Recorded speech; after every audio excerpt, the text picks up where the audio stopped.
Celebox. Si Mavis Villamor ay isang sikat na lingerie model. Sanay sa buhay na marangya at walang pasakit. Pero isang pagkakamali ang mag-shopping siya sa isang butik na wala man lang dalang pera. Naging dahilan yon para basta niya nalang hilahin ng lalaking naroon na nagngangalang Brant Gamboa. Inangkin niya itong boyfriend at pinagbayad pa ng malaki para lang hindi siya mapahiya. Ang akala ni Mavis ay isang simpleng transaksyon lang ang utang na loob niya kay Brant, na isa palang owner ng malaking kumpanya. Pero hindi niya akalain na anak pala ang magiging kapalit sa perang nakuha niya mula sa binata. Sa isang iglap lang, naging laman siya ng tsismis, nabulabog ang kanyang mundo at napilitang harapin ang buhay kasama si Brant hanggang sa tuluyan silang nahulog sa isa't isa. Pero naging malaking hadlang ang kaniyang ina sa buhay pag-ibig niya. Kakayanin niya kayang kalabanin ng kaniyang ina para lang sa lalaking nagpapatibok ng kaniyang puso?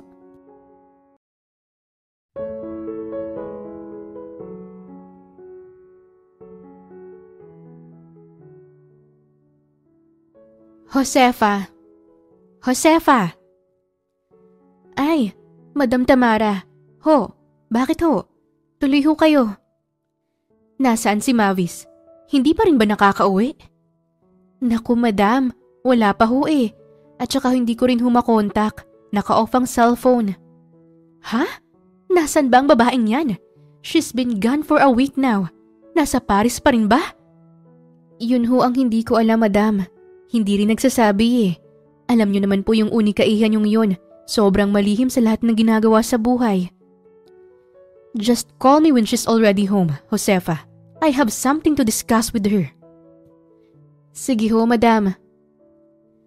Narinig ni Mavis ang mga yabag ng heels ng ina habang papalabas ito ng kanyang condo unit. Guminhawa ang kanyang pakiramdam nang marinig ang pagkakalak ni Josefa ng pinto. Mabilis siyang lumabas mula sa malaking drawer na pinagtataguan. Kaagad siyang nagtago roon kanina nang makita sa peephole ng pinto kung sino ang nagdo-doorbell. Walang iba kundi ang kaniyang mommy, ang nag-iisang Tamara Villamor, may-ari ng Tamara's Haven, sikat na company ng mga luxury perfumes and skin essentials. Bukod pa roon ay isa rin ito ang financial mogul, founder ng Villamor Shipping Company and Villamor Airlines. Ilang araw na siyang pabalik-balik dito sa condo, Miss Mavis. Bakit mo naman pinagtataguan? Takang tanong ni Josefa nang nasa living room na ulit siya. Si Josefa, ang helper niya sa condo, matagal na ring naninilbihan sa kanila dahil ang nanay nito ang mayordoma ng kanilang mansyon. Baka may mahalaga lang siyang sasabihin. Anong mahalaga dun, Josefa? You know her. Pipilitin lang akong mag-endorse ng business ng mga amiga niya. So don't you dare tell her kung saan ako nagpupunta. Tumango si Josefa bilang tugon sa sinabi niya. Mula pagkabata ay pagod na si Mavis sa kasusunod sa lahat ng sinasabi ng mami niya. Aral dito, aral doon. Audition dito, audition doon. Lahat na yata ng mga bagay na mas magpapaingay ng apelyido nila sa industriya ng pagninegosyo ay gustong ipagawa ng ina sa kanya. Ang isang bagay lang na nagustuhan niya na ipinilit ng ina sa kanya ay ang maging lingerie model siya. Mavis loves to show off her skin and her beautiful body in the world at isa siyang sikat na lingerie model sa New York kung saan siya lumaki. Sa edad na 24, ayun lang talaga ang na-achieve niya sa buhay bukod sa nabibili niya ang lahat ng gusto niya at nakakapag-travel sa kahit saan. Natigil si Mavis sa isiping yon nang bigla'y magring ang kaniyang cellphone. Nang makitang si Celine ang tumatawag, ay kagad niyang sinagot. Pero gulat siya nang marinig ang paghagulhol ng kaibigan. Celine is her childhood best friend. Parehong business magnate ang kanilang mga magulang. What's the problem ba? Why are you crying? My God! It's very heartbreaking, Mavis. Can you please come here at the cafe now? I need you. Okay, I'm coming. Ni hindi na nag-abala pa si Mavis na magbihis at palitan ang outfit niya na suot niya pa mula sa Japan dahil kakagaling niya lang din sa airport Mabilis siyang pumasok sa elevator. Bumaba sa lobby at pinaandar ang sasakyan. Wala pang 10 minuto nang marating niyang Celine's Cafe. Halos paliparin niya na ang kotse papunta roon. Can you please calm down and stop crying? Paano ko naman maintindihan ang sinasabi mo kung ganyang iyak ka ng iyak? Naiinis na palatak ni Mavis habang kaharap si Celine na luhaan. I'm delayed. My period hasn't come for 2 days na. I think nabuntis yata ako, Nicole. Ano? See? You're gulat. Paano na lang ako? I'm shaking right now. I'm so kabado na talaga. Ouch! Malakas na hiyaw ni Celine dahil binatukan lang naman siya ni Mavis. Buwisit kang babae ka. Yun lang palang iniiyakan mo. My God, Celine. 2 days pa lang na-delayed ka. Kung makaiyak ka ng ganyan, akala mo 3 months ka nang hindi nire-regla. Hais, sumasakit ang ulo ko sa'yo. 2 days nga lang, pero nag-positive naman sa pregnancy test. Tingnan mo. Naglapag ito ng kung ano sa mesa at napawang ang bibig niya nang makitang 3 PT doon na may magkaibang brand at lahat ng result doon ay positive. OMG, Celine. Totoo ba to? Of course. Lord, hindi ko na alam ang gagawin ko. Didn't I tell you na gumamit ka ng pills? Loka ka. Or any birth controls? Di ba nga magbe-break na kami ni Cole? Pero humingi siya ng 1-night stand pa eh. Hindi ko naman alam na ganito ang mangyayari. I'm gonna kill him na talaga. Katulad niya ay isa ring model si Celine. At kung mabubuntis ito, talagang matitigil ito sa trabaho. Paano na lang ang mga upcoming collaboration projects nilang dalawa dito sa Pilipinas? Natigil sa pag-iyak si Celine nang bigla'y pumasok si Cole sa loob ng cafe na yon. Agad na itinago nito ang mga pregnancy test bago pa yon makita ng binata. Lumabas na muna si Mavis para makapag-usap ang dalawa. Tinungo niyang malaking mall na nasa harap lang din ng cafe. Kailangan kong mag-shopping para mawala ang stress ko kay Celine. Hais, pati ako namumroblema na rin eh. Nang makapasok sa mall, ay kagad na tinungo ni Mavis ang butik na lagi niyang pinupuntahan. Obses siya sa mga nagagandahang estelito kaya sobra siyang natuwa nang malamang may bagong design na inilabas ang store. Eto po Miss Villamor, bagay na bagay sa paa mo. Kalalabas lang po nito last day at saka limited edition lang po. Oh really? Oo nga ano. Bagay na bagay nga sa akin. Magagamit ko din sa event ko next week. Natutuwang pinagmamasdan niya ang paa habang suot ang isang ankle strap na nagkakahalaga ng milyones. Napaka-elegante nung tingnan sa paa niya dahil sa mga design nitong diamonds, rubies at sapphire. May 3 design po to Miss Villamor. May other colors din po na pwedeng pagpilian. Do you wanna see them? Sige, bring them here. Komportable siyang tumingin ng ibang mga sapatos doon at may ilang mga nagsha-shopping din sa loob ng butik. As usual, kapag may nakakakita sa kanya sa personal, hindi man siya artista, ay laging may nagpapapicture sa kanya. You're so pretty po, Miss Mavis. I wanna be a model like you. Anang isang dalagita na lumapit sa kanya kasama ang mami nito. Masasabi niyang katulad niya ng mundong ginagalawan ng dalagita. Dahil sopistikada itong tignan at manamit, maging ang ina nito. Lahat naman talaga ng pumapasok sa butik na yon ay siguradong mapera. Hindi kasi basta-basta ang presyo ng mga luxury items doon. Really? Oh, thank you. You're so pretty then. You should be a model, babe. Can we take a picture po? Of course, come here. Masayang lumapit sa kanyang dalagita at nagpa-picture nga sila. Maya-maya pa ay dumating na ang sales lady at daladala ang ibang estelito na pagpipilian niya. 3 magkakaibang designs at kulay ang pinili niya. Miss Mavis, heto po ang receipt nyo.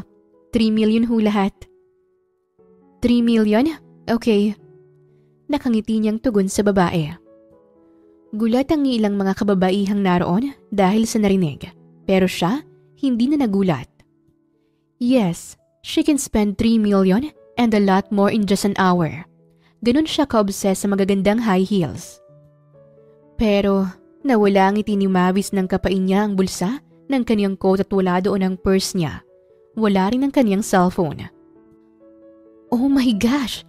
Where did I put my phone? Bulalas niya sa isipan at hindi nagpahalatang nanginginig na dahil wala pala siyang dalang kahit na ano papasok sa loob ng mall na yon. Gusto niya na lang mapapikit at higupin ng malaking salamin sa tabi niya nang maalalang umalis pala siya ng kondo niya na hindi man lang inabala ang sariling kunin ng cellphone at wallet sa loob ng kwarto niya. Hindi alam ni Mavis kung ano ang gagawin. Pwede niya namang iwan muna ang mga items at balikan na lamang mamaya kapag dala niya na ang card niya. Pero sa mga matang nakatingin sa kanya ngayon, sinasabi ng pride niya na hindi siya pwedeng lumabas ng butik nang hindi nagbabayad at dala pa uwi ang pinag-shopping niya. Damn it! Sometimes tanga pala talaga ako. Makakalimutin pa. Mangiyak-iyak na usal niya sa isipan habang patingin-tingin sa kabuuan ng butik pero nag-iisip kung ano ang gagawin. Hanggang sa mahuli ng kanyang mga mata ang isang matangkad na lalaki sa may bandang kanan niya. Sa suot nitong itim na sapatos na hindi niya pa alam kung anong brand, simpleng denim pants na medyo kupas na at plain black shirt na medyo gusot pa, ay masasabi niyang ganitong mga lalaki ang hindi kailanman papasok sa standards niya. Nakatagilid ito sa kanya kaya hindi niya makita ang kabuuan ng muka. Pero prominente naman ang mabalbas na panga at matangos ng ilong. Yun nga lang ay may 4 na mata dahil nga may suot na eyeglasses. Brushback pa ang pagkakagupit ng buhok niya kaya naman napaka-nerdy sa paningin niya. Hindi alam ni Mavis kung may pera ang lalaki dahil sa pormahan nito. Pero ang lalaki na lang ang naiisip niyang magliligtas sa kanya sa kahihiyan. Dali-dali siyang tumayo, lumapit sa lalaki at umabrisyete sa braso nito. Babe, nakapili na ako ng susuotin ko para sa event. Bahagyang nagulat ang lalaki sa ginawa niya. Ibinaling nito ang tingin sa kanya at napayuko pa. Isa siyang modelo kaya matangkad siya, pero mas matangkad ang lalaki dahil hanggang balikat lang siya nito. Nagtatanong ang kulay abo nitong mga mata habang nakatingin sa kanya.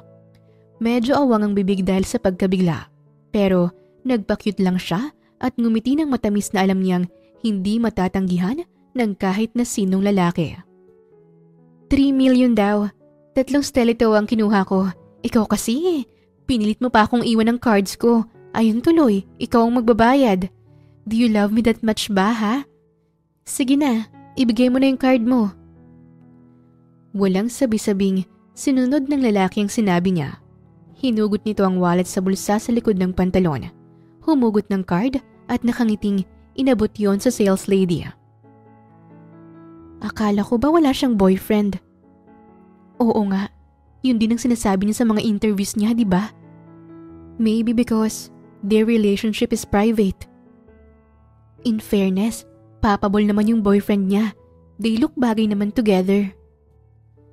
Nakakarinig ng bulong-bulungan si Mavis pero hindi niya yun inintindi.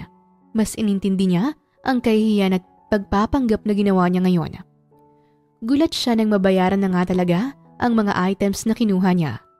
So, mapera nga itong lalaking bigla niya nalang hinila patungo sa counter area. Tahimik na nakakapit pa rin siya sa lalaki hanggang sa makarating sila sa tapat ng kotse niya. Hindi rin ito nagsalita habang nagpapatangay sa kanya. Tumigil siya sa paglalakad at nahihiyang bumitaw sa lalaki. First time niyang hindi maharap ng maayos ang isang tao. Look, I'm sorry. Iyon ang unang lumabas sa bibig ni Mavis. Tiningala niya ang lalaki at gulat siya nang salubungin siya ng walang emosyon itong muka. And damn, hindi ito pangit sa malapitan pero hindi rin ganun kapasado sa kanya ang simpleng pormahan nito. Talagang naiwan ko lang yung phone at cards ko sa condo kanina. I'm sorry, I have to do that. Isa akong sikat na personality kaya... I don't care who you are, miss. Napakurap si Mavis nang putulin siya nito. Napaka-brosko, maging ang tinig nito. But you have to pay me. Oh, of course. Of course I will. Mapakla siyang natawa. 3 million is not a joke. Lalo na kung hindi naman ito ganun kayaman katulad niya.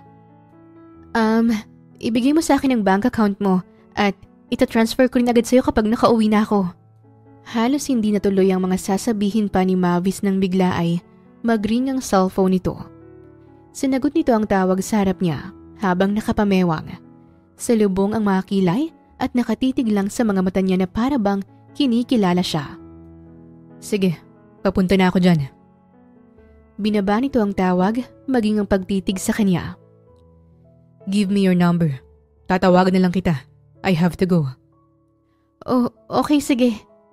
Sinabi ni Mavis ang number niya at denial yon ng lalaki. Nagring siguro kaya kagad din itong pinatay ang tawag. Hindi nakaimik si Mavis nang pasadahan siya nito ng tingin mula ulo hanggang paa sa hindi niya malamang dahilan. Pero nagtagal ang tingin nito sa gilid ng mga mata niya kung saan naroon ang kanyang dalawang may kaliitang nunal. Hindi siya magtataka kung nagagandahan din ito sa mga nunal niya dahil lagi siyang nakakatanggap ng papuri tungkol doon. Tinungo ang puting Raptor sa may hindi kalayuan. Pinasibad nito ang kotse papalayo at tuluyang nawala sa kaniyang paningin. I think he's rich. Kasi kung hindi siya rich, wala siyang 3M sa card niya at wala siyang kotse na ganun. Ani Mavis at pumasok na rin sa kotse niya. Or baka he's hardworking lang kaya may money siya. Bahala na nga. At least he helped me, thanks to him. Anyway, he better call me para mabayaran ko na siya. Ayoko rin namang may utang, no? Masayang umuwi si Mavis dahil nakaligtas siya sa kahihiyan na mangyayari sana sa kanya kanina. Medyo nawala din ang stress niya kay Celine dahil nakapag-shopping na siya. Yun lang naman ang nagpapawala ng problema niya, ang pagwaldas ng pera. Pagkarating niya sa kondo hanggang sa mga sumunod na araw, ay wala namang natanggap na tawag si Mavis mula kay Mr. 3 Million. Hindi niya rin alam kung bakit. Pero sobra siyang nagulat nang bigla ay tinawagan siya ni Celine at may sinend na screenshot ng picture sa kanya. Post yun ng isang news website. Sa post ay makikita ang picture niya at ni Mr. 3 Million na magkasama sa loob ng butik at nakangiting nakakapit pa siya sa matipuno nitong braso. Grabe ka, Miss Mavis. Matagal ka na palang may nobyo? Hindi ka man lang nag-share sa akin. Nakakatampo ka na. Hindi niya pinansin ang sinabing yun ni Josefa na abala rin sa cellphone nito. Imbis na sa niluluto. Mukhang nakita na rin nito ang picture dahil nga kalat ng mukha niya sa internet. Sikat na laundry model at isa sa tagapagmana ng Villamor Airlines and Shipping Company na si Mavis Villamor. Nakitang nagsha-shopping sa isang mall kasama ang boyfriend nitong si Brant Gamboa. Ang 30 years old na siyang may-ari ng BGS Financial Corporation. Masyadong naging pribado pagdating sa relasyon ng dalawa, pero ngayon ay inilantad na sa publiko ang kanilang relasyon. Yun lang naman ang nakasaad sa headline ng blog at halos maloka si Mavis sa mga nababasa niyang comments. Hindi naman sila bagay. Brant is a self-made billionaire. Si Mavis naman ay isang tagapagbana mula sa pagkabata. Swerte mo pare, ganda ng girlfriend mo. Legs pa lang ulam na. Wow, they look cute together. Brant is 6 years older than her. Sasakit lang ang ulo niya sa bratinelang yan. Inggit lang kayo dahil wala kayong boyfriend na ganyan kayaman at kagwapo. Samot-saring mga komento ang nababasa niya. Pero nawindang siya dahil ang alam ng lahat ay may relasyon silang dalawa kahit wala naman talaga. Bigla siyang nagkaroon ng boyfriend nung wala sa oras dahil sa katangahan niya. Hindi ko to gusto. Hindi. Naiinis na napasabunot siya sa sariling buhok habang titig na titig pa rin sa cellphone. Sino ho bang may kasalanan dyan, Aber? Ikaw tong bigla nalang humila sa kanya at tinawag siyang babe sa harap ng mga tao. At anong gusto mong isipin naming lahat? Naiiling na tanong ni Josefa matapos niyang ikwento sa kasambahay ang totoong nangyari. Inangkin mo siyang boyfriend. So girlfriend ka na niya ngayon. Pero in fairness, Miss Mavis ang sarap-sarap yata ng nahuli mong isda. Tingnan mo naman oh. Lumapit si Josefa sa kanya at ipinakita ang picture na nasa screen ng cellphone nito. Nakita niya si Mr. 3 Million na nakasuot ng suit. Sa litratong yon ay masasabi niyang mukhang nasa isang event ito. Pero Umawang ang bibig niya nang makita ang itsura nitong walang eyeglasses sa mata at walang balbas ang panga. Hawak nito ang isang wine glass at makikita sa palapulsuhan nito ang eleganteng silver wristwatch. He really looks good in that suit. Bumabakad pa nga ang suit sa malapad at matipuno nitong dibdib. Hindi niya lang sure kung gaano ka-sexy ang mga biceps nito na sandali niyang nahawakan kahapon. Ano, Miss Mavis? Tululaway ka na dyan. Mabilis na nasapo niya ang dibdib. Matindi niyang inirapan si Josefa na tatawa-tawa dahil hindi naman talaga tumulo ang laway niya. Nang araw na yon ay nalaman niyang isang company owner palang lalaking nerdy na basta niya nalang hinila. Brant Gamboa is famous in the business industry at dahil wala naman siyang pakialam sa mundo ng pagninegosyo ay ngayon niya lang din nakilala ang binata.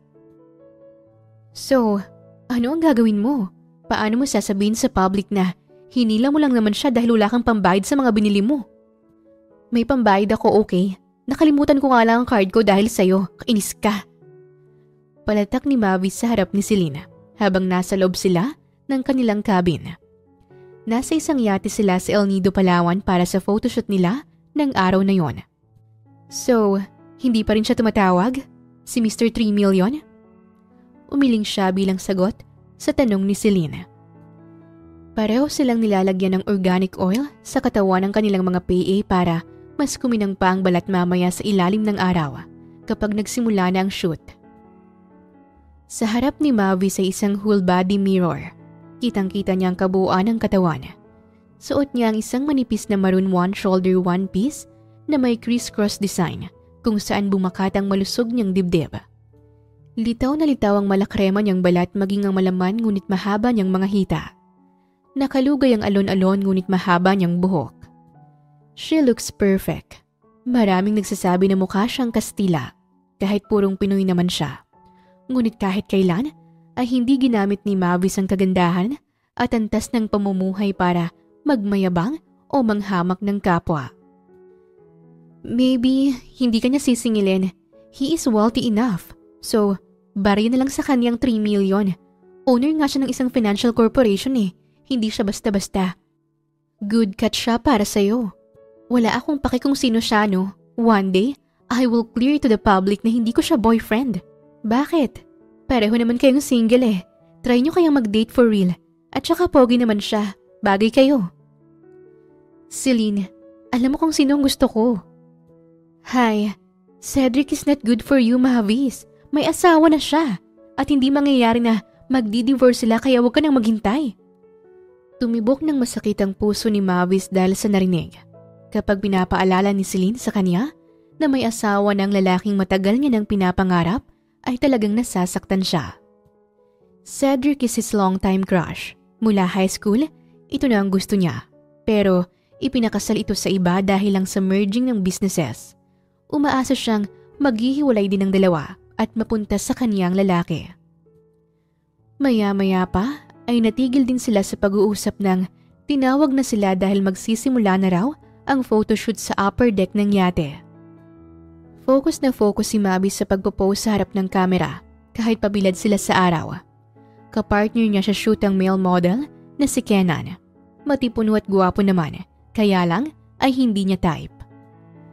Nasa kalagitnaan pa sila ng shoot kung saan medyo intimate ang pose nila ni Kian. Nasa leeg niya kasi ang mukha nito habang nasa tiyan niya ang mga braso nito. Siya naman ay nakatingala habang nakakapit sa batok ng binata. Pero nang muli siyang tumingin sa kamera, ay bigla siyang natigilan at tila nanlamig. Bigla na lang kasing sumulpot sa paningin niya si Brant na nakapamulsang nakatayo sa tabi ng photographer, habang nanliliit ang mga matang nakatingin sa kanya. Kinabahan na medyo lumayo siya kay Kenan. Sandali niyang kinalma ang sarili dahil hindi pa tapos ang trabaho. She have to be professional kahit apektadong-apektado siya sa kakaibang klase ng titig ni Brant sa kanya. What are you doing here? Nagtataka at mahinang tanong ni Mavis nang matapos ang part niya at nilapitan si Brant. Pumunta ako para makita ang girlfriend ko. Binigyang diin ito ang salitang girlfriend kaya napaiwas siya ng tingin. Walang pasabi na hinila niya ang binata, pababa sa lower deck sa loob ng cabin niya at inilak yun. Walang dapat makarinig sa pag-uusap nilang dalawa. Hindi ka man lang tumawag. Nakakagulat ka. Paano ka ba nakapunta? Paano mo nalaman na dito ang shoot ko? Miss Villamor, kaya kitang itrack ng hindi mo nalalaman. Okay, I get it. Wala kang tiwala sa akin at ayaw mong takbuhan ko yung 3 million mo. But excuse me, Mr. Gamboa. Hindi ako ganon, okay? Hindi kita tatakasan. At hindi ko rin naman hahayaang makatakas ka sa akin. Tinignan niya sa mga mata ang binata.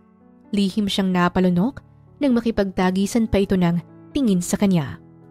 Pero sobra siyang naninibago sa itsura nito ngayon. 2 araw lang silang hindi nagkita ay major transformation ang nangyari sa binata. Wala kasi itong suot na eyeglasses. Wala na rin ang mga balbas sa panga. Ngayon niya masasabing nakaka-intimidate nga itong kaharap. Naka-white polo lang ito at black khaki shorts na pinaresa ng simple ngunit mamahaling tsinelas. Ang medyo magulo at mahabang brushback nitong buhok nung nakarang araw, ngayon ay top knot na. Pormado ng mga bad boy na tipong aanakan ka lang tapos ay iiwan. Natigilan si Mavi sa pagtitig sa binata nang bumaba ang tingin nito sa kaniyang katawan. Tumagal ang mga mata nito sa bandang cleavage niya, kaya biglang nag-init ang buo niyang muka. Stop staring at my boobs! Bakit bawal ba? I have the right. Boyfriend mo ko, hindi ba? Ha? Kapal nito? Nagawa ko lang yun dahil wala akong choice. Ayoko mapahiya. Thanks for being honest. Pero girlfriend kita. Yun ang pagkakaalam ng lahat. Kaya panagutan mo ang ginawa mo sa akin. Napairap sa hangin si Mavis dahil sa inis. Hindi halata sa gwapo nitong mukha ang pagkasigurista. Sinabi ko namang babayaran kita, di ba? Ikaw lang naman tong hindi tumawag at nagbigay ng account number. Pumunta ka ba para singilin ako? Kanina oo, pero ngayon, iba na ang pakay ko. Sa lubong ang kilay na, tiningnan ni Mavis si Brant dahil bumaba na naman ang tingin nito sa boobs niya, pababa sa ibabang parte ng katawan niya. Ha? Mga lalaki nga naman. Hinablot niya ang roba sa ibabaw ng kama at tinakip yun sa buong katawan. Nang muli niyang sulyapan ng lalaki, ay may nakakalokong ngisi na ito sa labi. Here's my phone. Ilagay mo na dyan ang account number mo. Babayaran na kita ngayon din. Paano kung sabihin kong hindi perang gusto kong ibayad mo sa 3 million? Ano? Sa halip na sagutin ni Brant ang tanong niya, ay humakbang ito patungo sa kanyang likuran. Para siyang sinilaban ng apoy nang inilapit nito ang bibig sa gilid ng kanyang tenga. Nakikiliti siya. I want a baby. At ang gusto kong maging mommy ng anak ko ay ikaw. Baliw ka ba? Bulalas niya at hinarap si Brant. Pero dahil sa ginawa niyang pagharap sa binata, ay bumanggalang naman ang mga labi niya sa natural na mapula nitong labi. Isa iyong hindi inaasahang halik. Nanlaki ang mga mata ni Mavis sa labis na pagkabigla. Tila ay sumabog ang kung anuman sa loob ng puso niya, dahilan para tumibok yon ng malakas at mabilis. Nang mapagtantong magkadikit pa rin ang kanilang mga labi habang nakatitig sa bawat isa, ay bahagya siyang lumayo. Baliw ka siguro ano? Alam mo ba yung mga pinagsasabi mo? Of course. Isang araw ko ring pinag-isipan. Kaya alam kong tama ang sinabi ko. I want a baby with you. Gosh, is this a joke? Hey Mr. Gamboa, pera po ang kinuha ko sa'yo at hindi baby. Pero baby ang gusto kong ipambayad mo sa perang kinuha mo sa akin. At hindi ako papayag na humbindi ka sa gusto kong mangyari. You let me pay in that boutique without hesitations. So, ganun din dapat ang gawin mo. Ngayong maniningil na ako. Pay me immediately. Lasing ka ba or naka-drugs? Immediately? Hindi madali ang paggawa ng baby at 9 months mong hihintayin yun, no? Oh God, ano ba tong pinagsasabi ko? Sa mga sandaling yon ay hindi niya alam kung anong iisipin at sasabihin. Nababaliw na yata itong gwapong kaharap niya. Aanakan ba naman siya kapalit ng 3 million? You don't have enough time to think, Miss Villamor. Kung ayaw mo, pwede ko namang sabihin sa public na mali ang speculations ng mga tao tungkol sa atin. Nadadamay na ang pangalan ko dahil sa ginawa mo. Sasabihin kong wala tayong relasyon. At inangkin mo lang ako para mabayaran. Stop. Stop, okay? Pwede ba? Bigyan mo naman ako ng time mag-isip. Nakakabigla kasi ang gusto mong mangyari. My God, wala akong asawa. Virgin ako at hindi ko pa gustong mabuntis. Tapos magiging mami na lang ko ng anak mo? Are you out of your mind, Mr. Gamboa? Napahawak siya sa kawawang tiyan dahil sa takot na bigla na lang yung magkaroon ng sanggol. Magsasalita pa sana siyang muli nang marinig ang pagkatok sa pinto. Miss Mavis, papunta na po ang yate ng mami niyo rito. Papalapit na po siya. Nanlaki ang mga mata ni Mavis sa gulat dahil sa narinig mula sa kaniyang PA. Hindi siya makapaniwalang pinuntahan siya ng ina sa shoot niya. Kailangan mong magtago.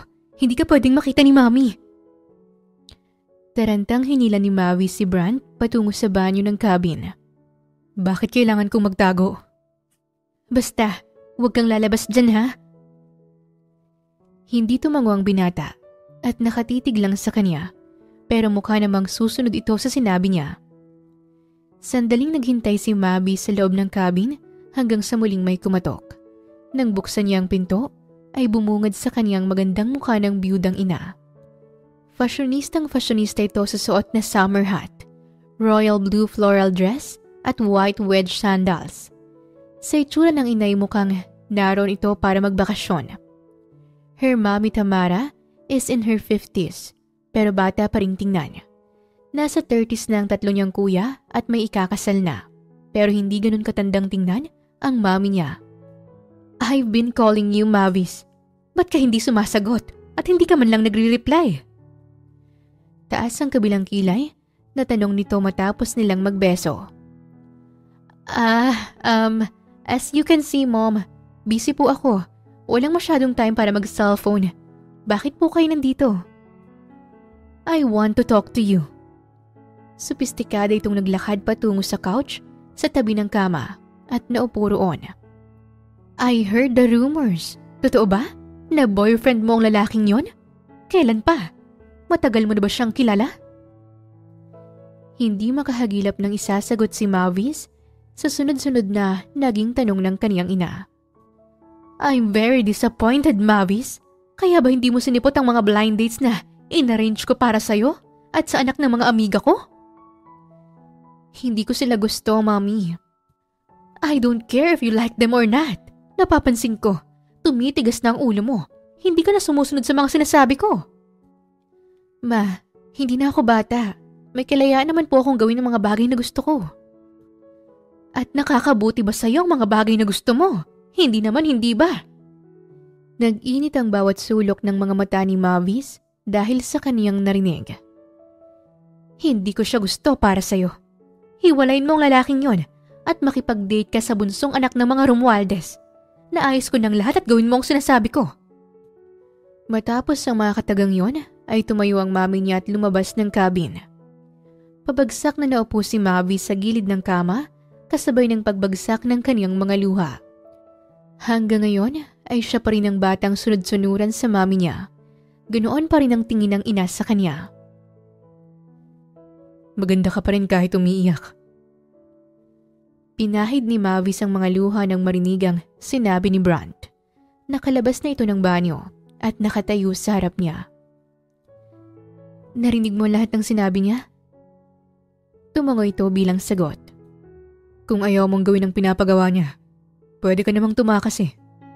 Tumakas? So, pwede rin kitang takasan dahil ayaw ko pang magkaroon ng baby? Kung makakatakas ka.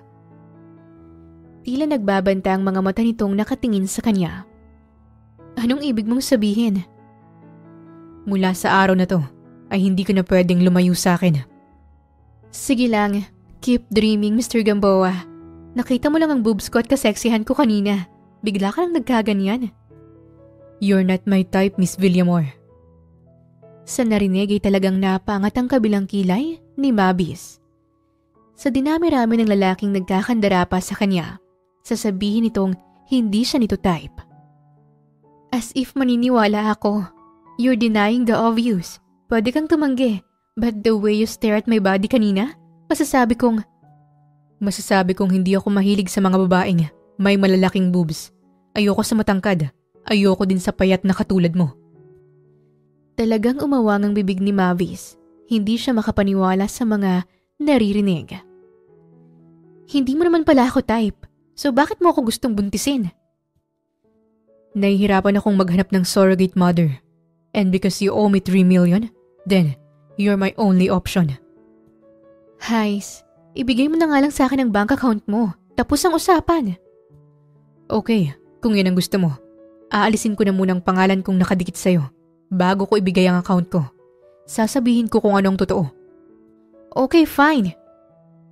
Mabilis na putol ni Mavis sa binata. Namba-blackmail kay eh. Sige na. Pero, pwede bang wag na yung baby? Look, I'm a lingerie model. At 24 pa lang ako. Wala pa sa isip kong magkaroon ng baby. Please? Pag-iisipan ko. For now, pack your things. At bakit? You have to go with me in Guimaras.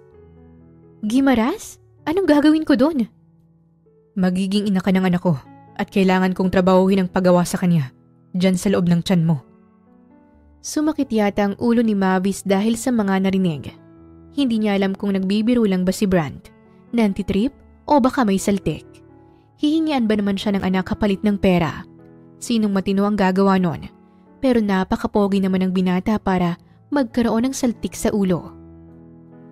Nagdadabog na inayos na lang ni Mavis ang iilang mga damit niyang naroon at nag-impake habang nakasunod lang sa bawat galaw niya si Brant. Gulat siya nang nilisan nila ang yate at sa helipad sa loob ng resort ay may chopper na naghihintay sa kanila. Maghugpong ang mga kamay na pumasok sila sa chopper at inalalayan siya ni Brant. Hindi tuloy mapigilan ni Mavis ang pagtibok ng malakas at mabilis ng kaniyang puso. Sa kung anong dahilan ay hindi niya pa alam. Matapos ang ilang oras ng biyahe sa himpapawid, ay lumapag na ang chopper na sinasakyan nila sa isa ring helipad sa tuktok ng bundok. Inalalayan siyang makababa ni Brant pero wala sa kamay nilang magkahugpong ang tingin niya kung hindi sa nagagandahang mga tanawin sa kaniyang harapan. Wow! This place is so breathtaking! Nasaan tayo?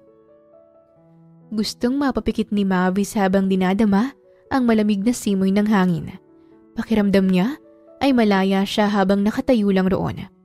Pinagmamasdan na nagtatayog ang mga puno sa malayong harap, maging ang berdeng mga burol at bundok. Nandito tayo sa San Roque. Dito ako pinanganak at dito na rin lumaki. Ha? Pero isa kang mayamang businessman, hindi ba? Ang akala ko. Akala mo sa city ako lumaki. Tumango siya sa naging tanong ni Brant. Seryosong nakatingin lang din ito sa paligid nila. Isa akong probinsyano. And San Roque is my home. Sandali silang nanatili sa helipad hanggang sa bumaba na sila sa highland na yon. Sobrang namangha si Mavis nang tuluyan na nilang marating ang bahay nila Brant, ang Villa Gamboa. Napapalibutan ng mayayabong na puno ang buong villa. Karamihan ay puno ng mangga. Hindi na siya namangha nang makita ang villa ng binata. Sanay na kasi si Mavis na pumunta sa nagagandahang mga kabahayan. Pero ang kinagulat niya nang salubungin sila ng mga taong nasa labas at loob ng villa. Nako, Brant, nakabalik ka na pala. Aba, bumalik na nga ang gwapo nating kapitbahay. Uy, Brant pare, inabang yung destiny? Napakaganda. Aba, oo nga kay gandang babae, parang isang diyosa. Oho, Mang Edgar at Aling Lisa, hindi batang sabi ko, sa pagbabalik ko ay dadalhin ko na rito ang magiging ina ng mga anak ko. Heto na siya, si Mavis nga po pala, girlfriend ko. Nanlaki ang mga mata ni Mavis sa narinig. Kung paano yata niya inangking nobyo si Brant sa loob ng mall, ay ganoon din ang ginawa nito ngayon sa kanya. Mas ikinagulat niya din ang pag-akbay nito sa kanya at pinisilang balikat niya. Bigla ring nagbago ang mood ni Brant. Kung mula nung una silang magkita, ay tila palaging wala itong emosyon. Ngayon, abot-tenga ngiti habang pinapakilala siya sa mga kapitbahay nito. Brant! Napalingon si Mavis sa nakabukas na gate sa likuran niya nang marinig ang matinis na boses na yon. Nakita niyang tumatakbo ang isang ginang na sa hula niya'y nasa mid-60s na. Medyo pandak at mataba. May mga puting buhok na rin sa ulo. Humiwalay siya kay Brant nang sunggaban nito ng yakap ang binata. Nana Rosa! Brant! Sobra ka naming namiss ni Ellery. Bakit ka naman natagalan, anak? Sorry ho, Nana. Nagkaproblema ho kasi sa kumpanya. Pero naayos ko na ho. Huwag kayong mag-alala. Teka, sino naman itong napakagandang kasama mo, anak? Nakakagulat ka naman. Ngayon ka lang nagdala ng babae rito sa atin, Nana Rosa. Si Mavis nga pala. Girlfriend ko. Mavis. Si Nana Rosa. Hi po. It's nice to see you po. Lumapit si Mavis kay Nana Rosa at bumeso sa ginang. Hinawakan siya nito sa kamay. Kinausap habang naglalakad papasok sa loob ng villa. Namangha si Mavis pagkapasok sa loob ng bahay dahil minimalist ang interior design, pero halos lahat ng kagamitan doon ay yari sa kahoy. Nalaman niya mula kay Nana Rosa na maaga raw nawala ng ina si Brant. Namatay sa cancer ang nanay nito nung 14 years old pa lang. Ang tatay naman nito ay nakaratay pa sa ospital. Na-comatose nang minsang nagmaneho sa gabi. Dahil sa pagod ay pinagpahinga muna siya ng ginang sa kwarto sa ikalawang palapag ng mansyon at bukas na lang daw nila ipagpapatuloy ang kwentuhan. Bakit ka nagsisinungaling sa kanila? Tanong ni Mavis kay Brant nang makapasok na sila sa loob ng kwarto nito. Sa nakikita ko, mukhang hindi naman mahilig sa social media ang mga tao dito. Ibig sabihin, wala silang alam tungkol sa nangyari sa atin. Excited silang magka-girlfriend ako. So, I would lie just to make them happy. Sagot nito at hinubad ang jacket na suot. Hindi niya napaghanda ng sumunod na ginawa nito dahil hinubad lang din naman ni Brant ang t-shirt habang nakatalikod sa kanya. Nanlaki tuloy ang mga mata niya nang makitang matipuno nitong katawan, maging ang agila na nakatattoo sa kanang balikat nito. Ano ba? Bigla ka na lang naguhubad sa harap ko. Huwag mong kakalimutang hindi tayo totoong magkarelasyon. Akala ko ba sanay ka na? Kayakap mo pa nga sa shoot kanina yung lalaking model na katrabaho mo. Trabaho yun, okay? I'm just being professional. Iba ka sa kanila. Iba nga, dahil mas gwapo naman ako dun. Ang hangin mo rin, no? Teka nga, bakit ba ako nasa loob ng kwarto mo? I'm sure may mga guest room naman dito, di ba? Ayokong pumunta pa sa guest room para trabahuhin ang magiging baby ko. Mas mabuti na yung nasa isang kwarto lang tayo para madali kong magagawa ang lahat ng gusto ko. Napakapit si Mavis sa magkabilang gilid ng kama kung saan siya nakaupo. Lumapit kasi si Brant sa kanya. Yumukod at walang pasabing hinaplos ang pisngi niya. Nanginginig ang katawan niya sa sensualidad na pagkakahaplos nito. Dapat ko na bang simulan ngayong gabi? Ano ba? Brant! Nang mas inilapit pa ng binata ang mukha sa kanya habang hinahaplos pa rin ang kanyang pisngi, ay talagang napapikit na si Mavis. Siguradong hahalikan siya ni Brant at hindi niya alam kung bakit siya naghihintay na magtagpo ang kanilang mga labi. Pero kumunot ang kanyang noo at nagtaka nang hindi naman dumampi sa labi niyang mga labi ni Brant. Iminulat niya ang mga mata at sobra siyang nakaramdam ng hiya nang makitang nakatitig lang si Brant sa kanya habang may nakakalokong isi sa mga labi. Inis na tinulak niya papalayo ang binata at tumayo na siya. Ayoko sa kwarto mo. I would choose to sleep in the guest room kesang makatabi ka. No, you stay here in my room. Aalis din ako. I have a meeting at bukas pa ang uwi ko. Ha? Iiwan mo ko? Gulantang na tanong ni Mavis. Si Nana Rosa na ang bahala sa'yo. Huwag kang mag-alala. Hindi ka kakainin ng mga tao dito. Ako lang ang gagawa nun sa'yo. Inirapan niya si Brant. Pero yung mga gamit ko, kulang ako ng mga damit. Bibili tayo kapag nakabalik na ako. For now, just stay here. I want you to rest. Lumapit si Brant sa kanya at hindi niya napaghandaan ang sumunod na ginawa nito. Matagal at masuyong Hinalikan lang naman siya ng binata sa noo hanggang sa bumabayon sa tungki ng kaniyang ilong. Hinaplos pa ang pisngi niya bago muling nagsuot ng damit at tuluyang nilisan ng kwarto. Kahit hanggang sa makaalis si Brant ay bayolenteng pumipintig pa rin ang puso ni Mavis. Apektado siya sa ginawa nitong paghalik sa ulo niya. Magandang umaga, Iha. Kumusta ang tulog mo? Bungad na tanong ni Nana Rosa kay Mavis nang makababa siya mula sa ikalawang palapag ng villa. Naabutan niya ang ginang na nagluluto sa loob ng kusina. Maayos naman po. Magsasalita pa sana silang muli ng ginang nang makarinig sila ng matinis na tinig mula sa labas ng bahay.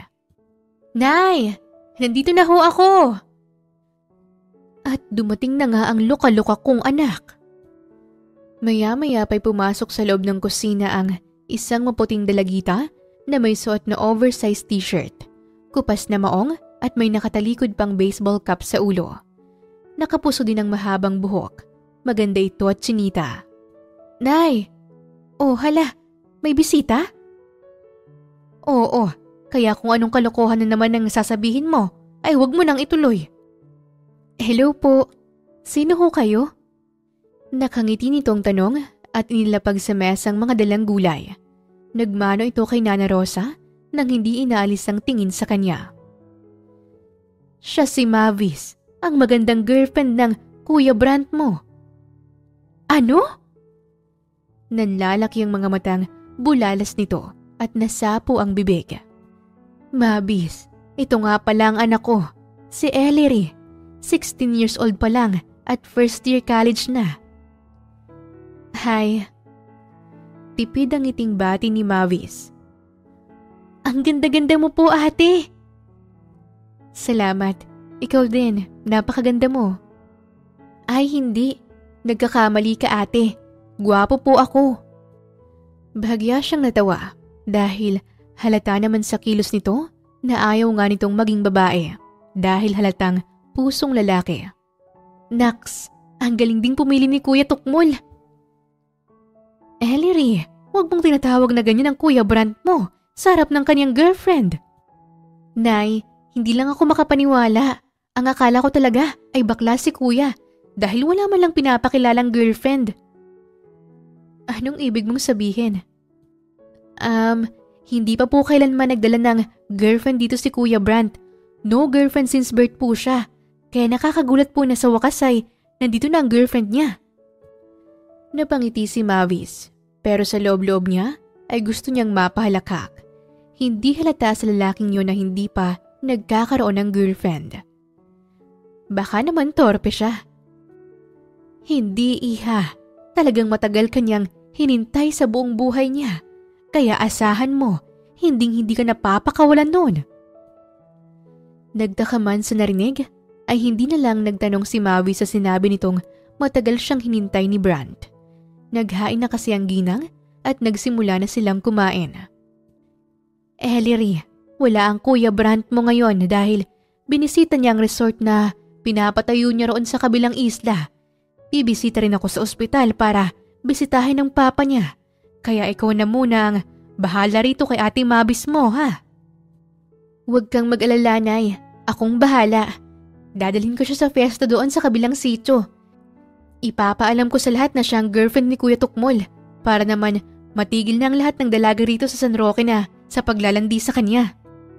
Hindi na rin nakapalagpa si Mavis nang isinama nga siya ni Ellery sa sinasabi nitong kabilang sitio na nilakad lang din nila ng halos 10 minuto mula sa villa. Sa sitio Kamiasay, sinalubong siya ng makukulay na mga banderitas. May ingay din ng mga banda sa may plaza at napakaraming mga bata at matatandang nagsasayawan roon. Ate Mavis, since sinabi mong lumaki ka sa ibang bansa, sure akong hindi mo pa nararanasan ang fiesta na ganito, no? Oo, Ellery, hindi pa. Ang ganda. At saka ang daming tao. Ganto ba talaga ang fiesta? Oo naman po. Alam mo ba, madalas kami ni Kuya Brant na pumupunta sa kahit saang fiesta rito sa San Roque. Sumasali rin kami sa mga games. Games? Oo, Tulad ng panguhuli ng manok at biik. Huhulihin mo yun sa kulungan at may mga makakasama ka. Kung sinong makakahuli ay siyang mag-uuwi ng biik at manok. Halika, ipapakita ko sa'yo dahil mukhang magsisimula na. Talagang sumuot sila sa kumpulan ng mga tao hanggang sa marating nila ang harap ng malapad na kawayang kulungan at sa loob nun ay putikan. Ellery, sino yung kasama mo? Tanong ng isang babaeng mukhang kaedad lang din ni Mavis. Morena ito pero sobrang pula ng lipstick kaya hindi bagay tignan para sa kanya. Oh bebang, nandito rin pala kayo kasama yung mga alipores mo. Tukoy ni Ellery sa mga kasamahan nitong babae na mapupula rin ang mga nguso. May makapal na eyeliner pa sa mata. Ito ba? Siya si Ate Mavis. Maganda, mistisa, model at lumaki sa ibang bansa. Hindi kami nagtatanong.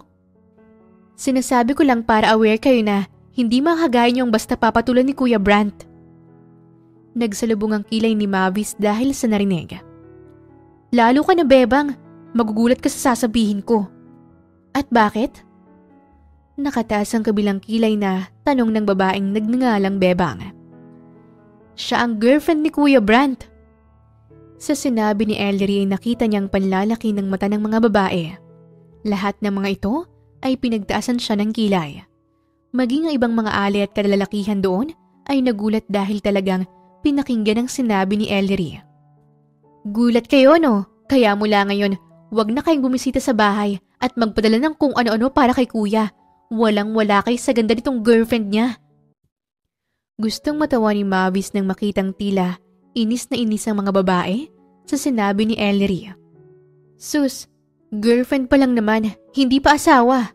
Kung yung iba nga nakakasampung anak na, naghihiwalay pa. Sige lang bebang, mangarap ka lang. Sandaling nawala sa mga ito ang atensyon niya dahil nagsimula na ang MC sa may putikan. Ngayon ang lalahok na naman sa ating paligsahan ay ang nagagandahan nating mga dalaga. Oras na para ipakita niyong hindi lang mga lalaki ang malalakas na kaya niyo ring manghuli ng manok at may iuwi niyo pa. Nagdilian sina Bebang at ang mga dalagang kasama nito. Sasali ako. Ipapakita ko sa babaeng niya na mukhang mayaman na hindi siya bagay kay Brant. Tinuro siya nito at pinagtaasan ng kabilang kilay. Hindi naman siya magsasayang ng oras na irapan ng babae. Hindi niya ito ka-level. Mas bagay kami ni Brant dahil kaya ko siyang ipanghuli ng manok at ipagluluto ko pa siya ng tinola. Maganda lang yata yan pero hindi naman pwedeng asawahin. Kawawa lang si Brant sa kanya. Anang isang ginang sa harapan nila. Nagkatinginan silang dalawa ni Ellery. Nako Ate Mavis, mukhang tama nga sila. Maganda ka pero hindi mo kayang ginagawa ng mga asawa rito sa amin. Dito kasi sa amin, mas mamahalin ka ng asawa o boyfriend mo kung kaya mo rin siyang pagsilbihan. At sinong may sabing hindi ko kaya? Mabilis na putol ni Mavis kay Ellery. Pinakaayaw niya sa lahat ay ganitong minamaliit ang kakayahan niya. Pues, ipapakita niya sa mga taong ito na wala siyang hindi kakayanin. Siya si Mavis Villamor, ang unika iha ng isang mayamang angkan, kaya wala siyang hindi kakayanin. Sasali ka ba ate? Of course! I can catch a chicken for Brant and I can cook for him ano? Kinakabahang ipinuyod niya ang buhok gamit lang din ang kaniyang buhok. Lumitaw ang maputi niyang batok. Tinupi niya rin hanggang tuhod ang pajama na pinahiram pa ni Nana Rosa sa kanya, kaya kita na ngayon ang maputi niyang paa. Oh, isang kalahok na lang ang kulang! Mipo, sasali ako! Sigaw niya at tinaas ang kabilang kamay. Sigurado ka ba, miss? Oo naman po. O sige, pumasok ka na rito. Pinuksan ng MC ang kulungan at pinapasok siya. Bigla siyang nagdalawang isip nang makaapak siya ng putik. Napatingin siya sa mga kasamahan niya sa loob at 5 silang naroon. May manok din doon sa gitnang bahagi ng kulungan. Go Ate Mavis! Sige, hulihin mo ang manok na yan at talunin mo sila! Tinaas ni Ellery ang kabila nitong kamay para i-cheer siya kahit napangiti siya. Pero biglang Nawala ang ngiti ni Mavis sa talagang nanlaki ang mga mata nang makita ang lalaki sa tabi ni Ellery na bigla na lang sumulpot. Brant? Mavis, what are you doing there? Kasi... Hindi na nagtapos pa ni Mavis ang mga sasabihin dahil nagsalita na namang muli ang MC at sinabing magsisimula na. Nataranta si Mavis nang magtakbuhan palapit sa manok ang mga babaeng kasama niya. Ang manok naman ay takbo ng takbo. Sa sobrang taba ay hindi man lang makalipad. Ate! Hulihin mo na, dali! Nako! Mananalo na si Bebang at talagang makukuha niya si Kuya Brant mula sa'yo! Mavis, lumabas ka dyan! Palipat-lipat ang tingin ni Mavis kay Ellery at Brant. But this is not about Brant. This is about her pride as a woman. Kung kaya ng mga ito, pues kaya niya rin. Gaya ng mga dalaga doon, ay hinahabol na rin niya ang manok. Pero bigla siyang sumalpak sa putikan nang pasimpleng itinulak siya ni Bebang. Nakarinig siya ng tawanan. Ang hina mo naman, nabangga ka lang bumagsak ka na agad? Tinulak mo ako, hindi nabangga. Di itulak mo din ako kung kaya mo. Hoy Bebang, huwag kang madaya. Masasabunutan talaga kita, bruha ka. Hindi pinansin ni Mavis ang sigaw na yun ni Ellery. Muli siyang tumayo at mas pinaliksi ang kilos. Nang papalapit na siya sa manok at napapalibutan na nila ito, ay talagang na-excite na siya. At para makuha ang manok, ay kailangan niya itong hulihin ng hindi kamayang gamit. Kailangan niyang dakmain nang sa ganon ay wala nang kawala. Nang muntik nang makuha ni Bebang ang manok, ay minadali ni Mavis ang kilos. Ibinagsak niya ang katawan sa putikan. Pero napangiwi lang siya dahil sa matabang babae lang naman siya lumanding na mukhang kapareho niya rin ng strategy ang ginawa. Pareho silang sumubsob sa putikan. Nagsigawan ang lahat ng tao roon at nakita niyang hawak na ni Bebang ang manok. Malapad ang ngiti nito at nangaasar na nakatingin sa kanya. Napabuga ng hangin si Mavis sa sobrang inis at tumayo na. Tinulungan niya ring makatayo ang dalagang mataba. Sir Brant, nahuli ko ang manok! Proud na lumapit si Bebang kay Brant, bagay na mas lalo niyang ikinainis. Hindi niya alam kung bakit. Sumali talaga ako para sa'yo. Itong manok, ako mismo ang magluluto. Sasarapan ko para makakain ka ng marami at mabusog. Dadalhin ko sa bahay ni Mama. Hindi natapos ni Bebang ang sasabihin nang walang pasabing tinalikuran ito ni Brant. Bumilis at lumakas ang pintig ng puso ni Mavis nang humakbang ito papasok ng kulungan. Umawang ang bibig niya nang makalapit ito sa kanya. Who told you to do this? You don't have to, Mavis. You think I'm doing this for you? Hindi no. I just wanna show them na kahit city girl ako kaya ko rin ang ginagawa nila. Inirapan niya ang binata, pero bahagya siyang nanginig nang dumampi sa magkabilang pisngi niya ang mainit nitong kamay. Inalis ni Brant ang mga putik sa mukha niya. Banayad ang pagkakahawak sa kanya. Nang ngumiti ito, ay nagtaka siya. Maganda ka pa rin, kahit puno ng putik ang mukha mo. Alam kong maganda ako. Hindi ako magsasawang titigan ka. Hindi ko alam na magiging ganito ka kaganda. Napakurap ng ilang beses si Mavis nang bigla ay hinalikan na naman siya ni Brant sa noo. Nakakarami ka na ng kiss sa akin Hindi mo ako girlfriend. Keep that in mind. Magiging ina ka ng anak ko, remember? Sa susunod na mga araw, hindi na lang halik sa noo mo ang gagawin ko. Nag-init ang bawat sulok ng mukha ni Mavis. Hindi dahil sa ilang kung hindi dahil sa excitement. Bakit ba siya nagkakaganoon? Halos mapatili siya sa gulat nang binuhat siya ni Brant palabas ng putikan. Wala na siyang pakialam sa lahat ng taong naroon dahil sobrang natuwa siya, nabuhat-buhat siya ng lalaking unti-unti niya nang nagugustuhan, palayo sa mataong lugar na yon. Mabilis na lumipas ang mga araw.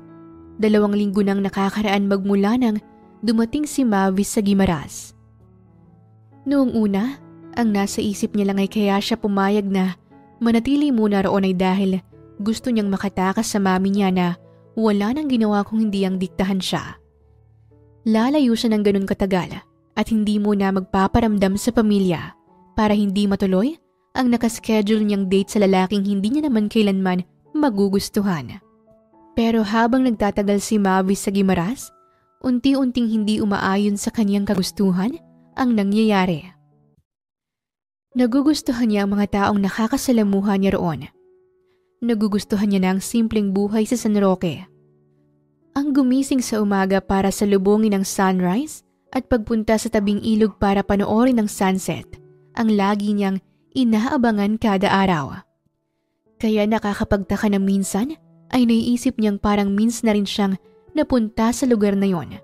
Minsan na siyang napadpa doon o baka naghahalusinasyon lang siya dahil sa sobrang ganda ng Guimaras. Bukod pa ron, ang unti-unti niya ring pagiging malapit kay Brand ang isa sa pinakagusto niya. Good morning. Bati ni Brand sa kanya nang magising siyang nasa kama na naman niya ito. Nakadungaw sa kanya at tinititigan siya. Morning. Balik na bati niya at muling pinikit ang mga mata dahil inaantok pa. Bangon na, may pupuntahan tayo. Anitong hinaplos na naman ang pisngi niya.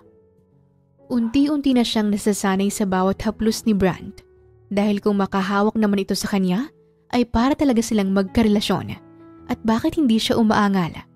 Yun ay dahil gusto niya rin ang lahat ng pinapakita ni Brand. Saan tayo pupunta? Magdi-date tayo. Date? Aha. You've been here for 2 weeks. Hindi man lang kita nailabas. I understand. Nakikita kong busy ka kasi sa pinapagawa mong resort sa kabilang isla. Isa pa, okay lang din naman. Nag-i-enjoy ako rito sa villa at makipagkwentuhan sa mga kapitbahay mo.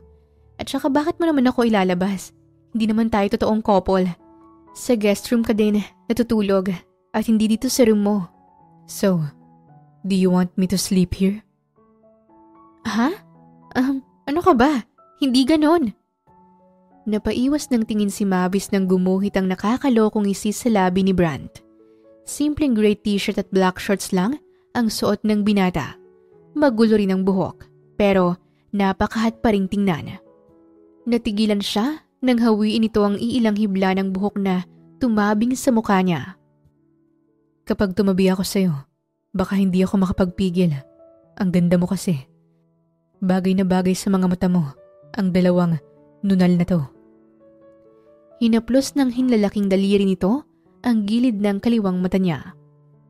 Palagi mo nalang sinasabi yan. Alam ko na nga na maganda ako. Natawa ito sa sinabi niya. Hindi mo pa ako nababayaran sa 3 million. Pero sabi mo, hindi ka pa handang magbuntis. So hanggat hindi ka pa nabubuntis, hindi ka lalayo sa akin.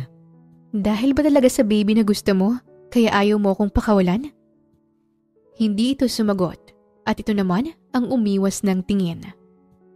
I can pay you real quick, Brand. At alam kong sayaman mo. Barya lang ang 3 million sa'yo. I know there's really a reason.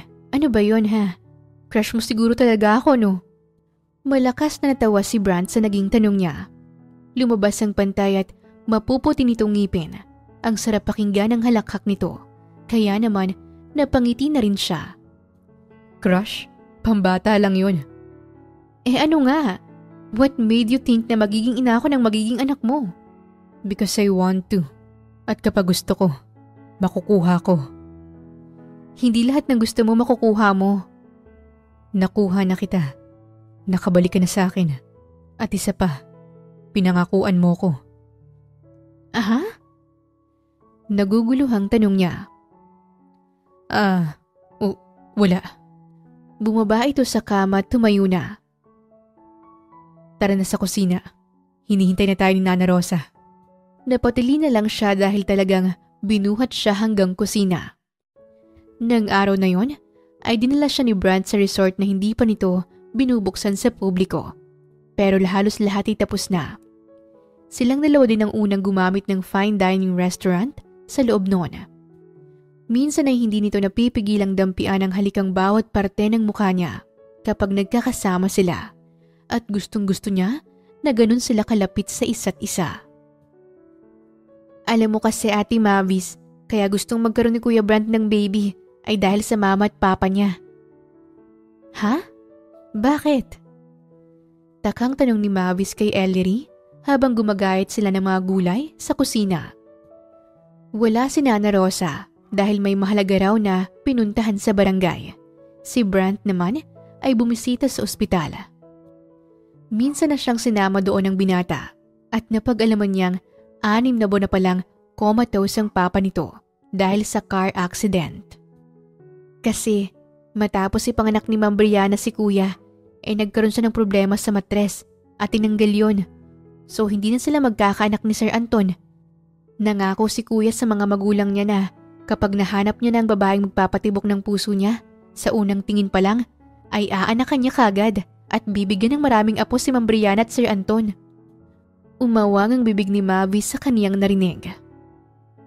Ibig bang sabihin, ako ang nagpapatibok ng puso niya? Kaya gusto niya akong anakan? Pero bakit? Hindi naman kami magkakilala. Piping tanong ni Mavis sa isipan. Bukod sa pagkalito ay may kung anong damdamin din ang gustong kumawala sa loob-loob niya. At alam niyang hindi lang yun bastang kilig. Alam niyang mas higit pa roon.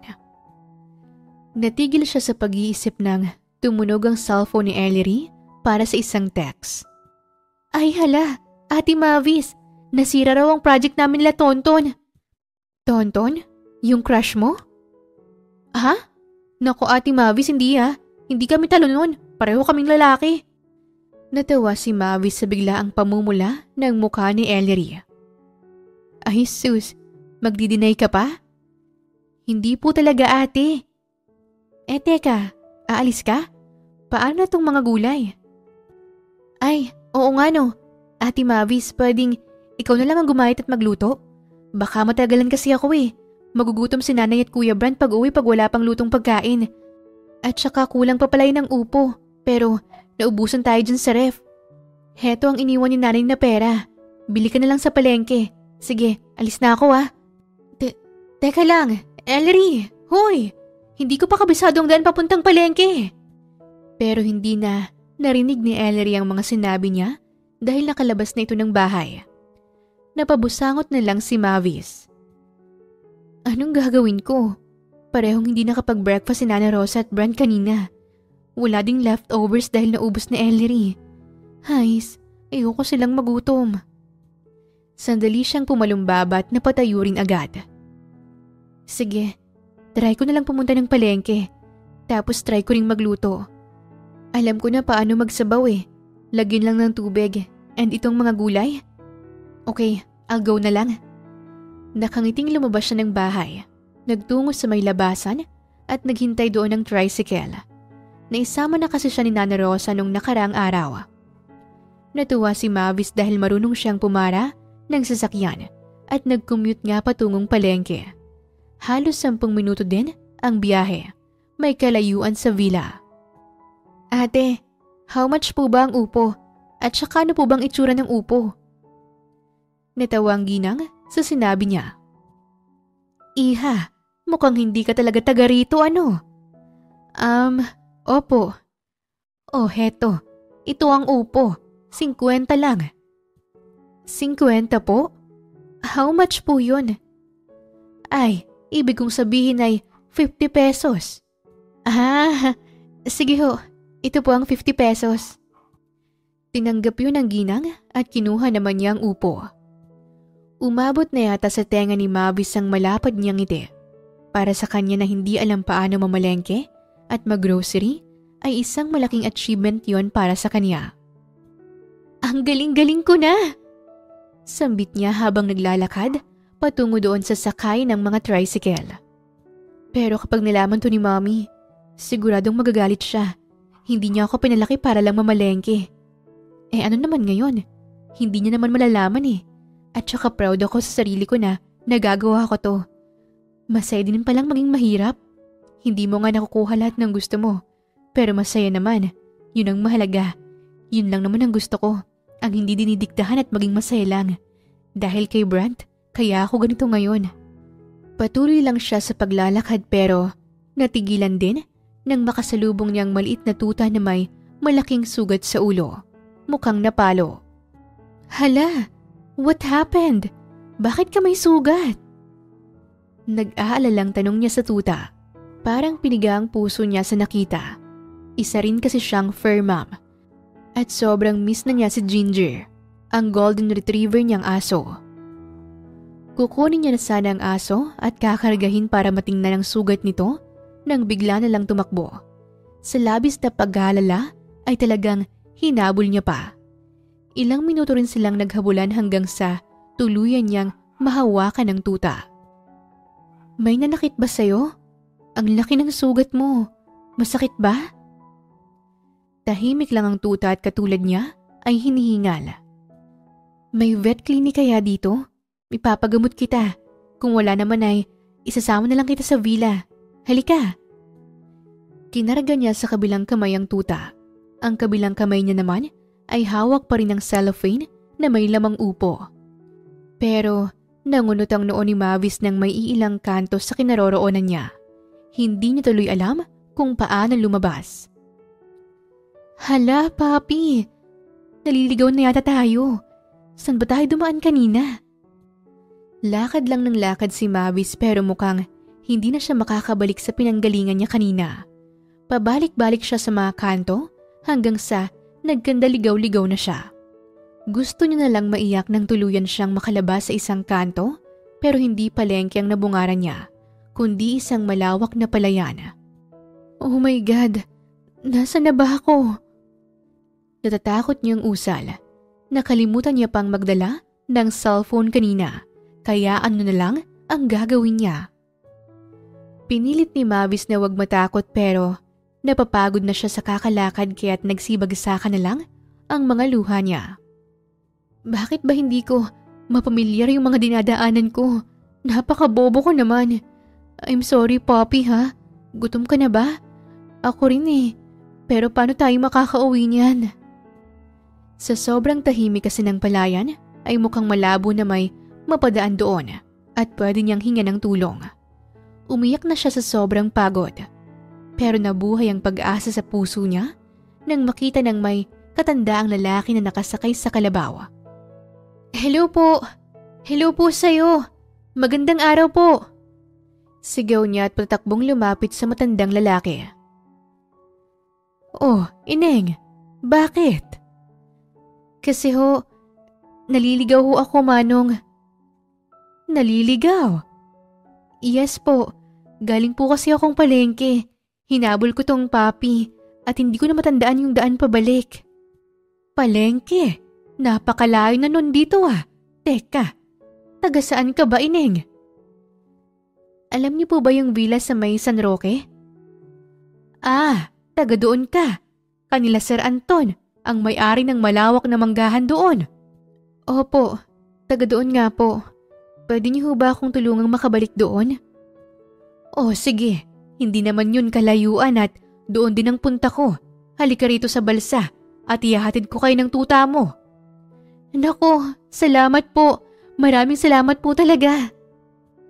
Dali-daling lumapit sa upuang kahoy si Mavis at sa kauna-unahang pagkakataon sa tanang buhay niya ay ngayon lang siya nakasakay ng balsa. Muling nagsibagsakan ng mga luha ni Mavis nang mapanatag siya dahil makakauwi na siya kay Brant.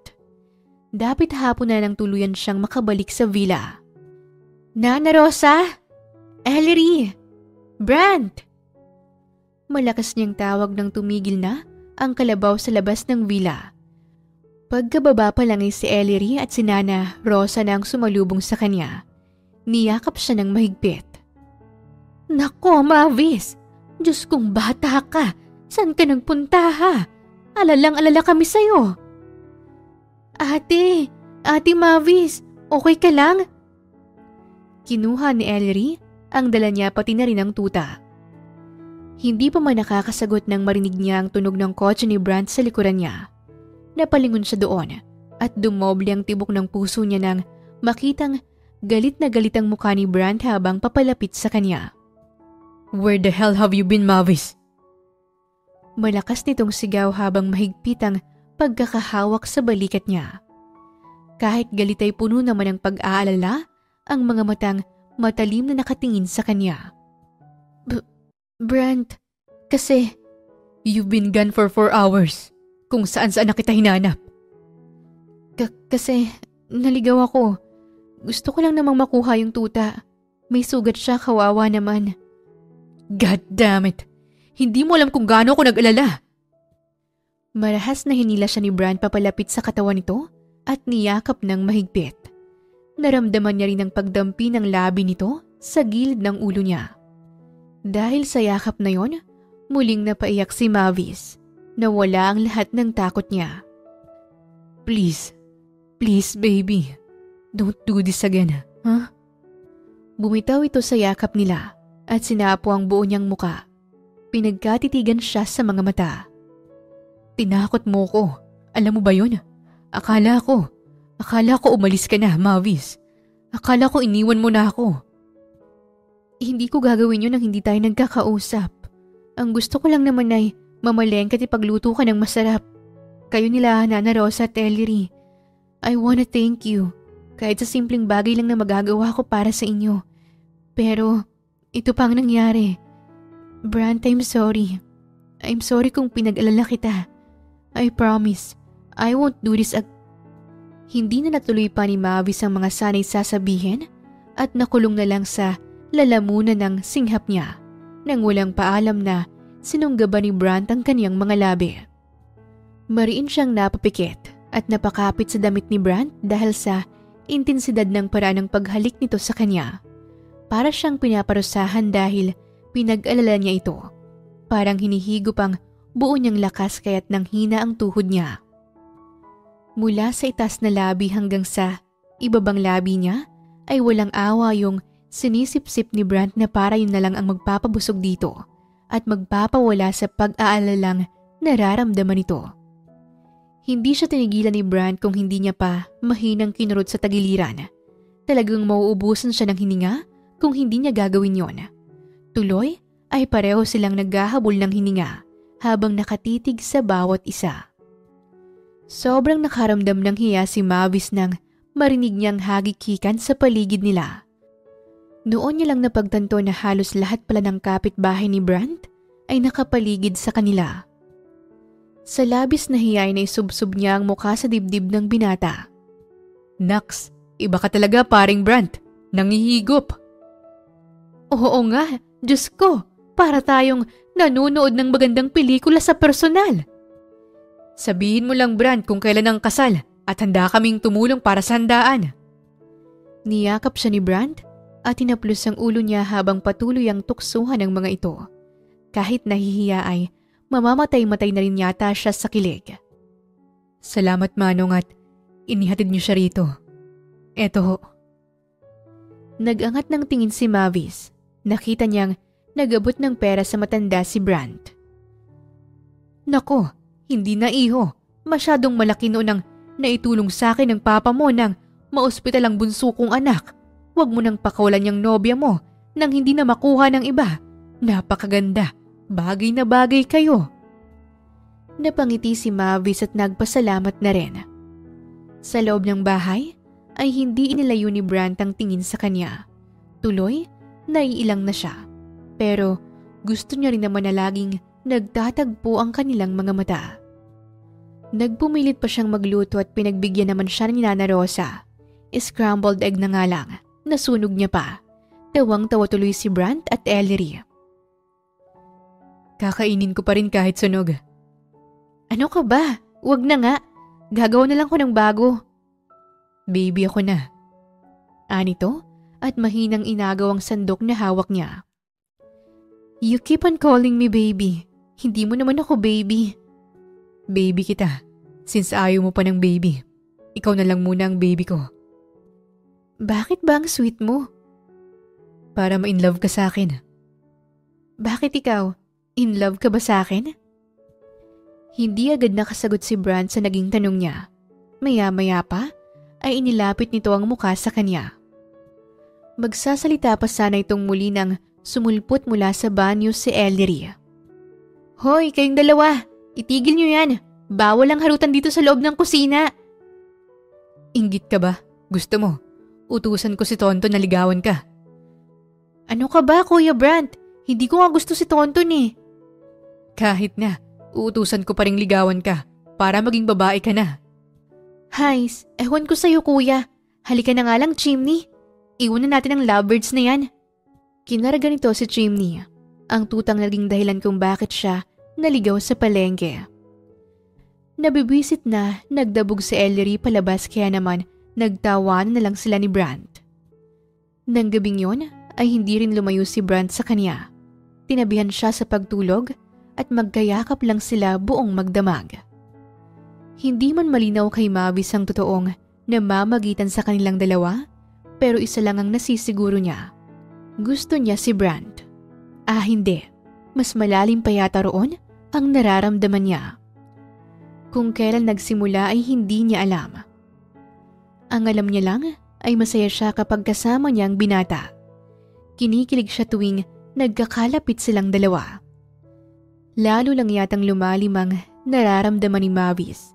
Nang kinaumagahan ay nagising siyang may malaking purple teddy bear at magandang bouquet ang tumabi sa kanya sa kama. Nagising siya nang maamoy ang bango ng bulaklak. Wow! This is so beautiful! Naisatinig niya nang bumangon siya at hinawakan ng bouquet. Puro red roses ang naroon. Sandali niya rin yung binitawan at kinaraga ang malaking teddy bear. Hello!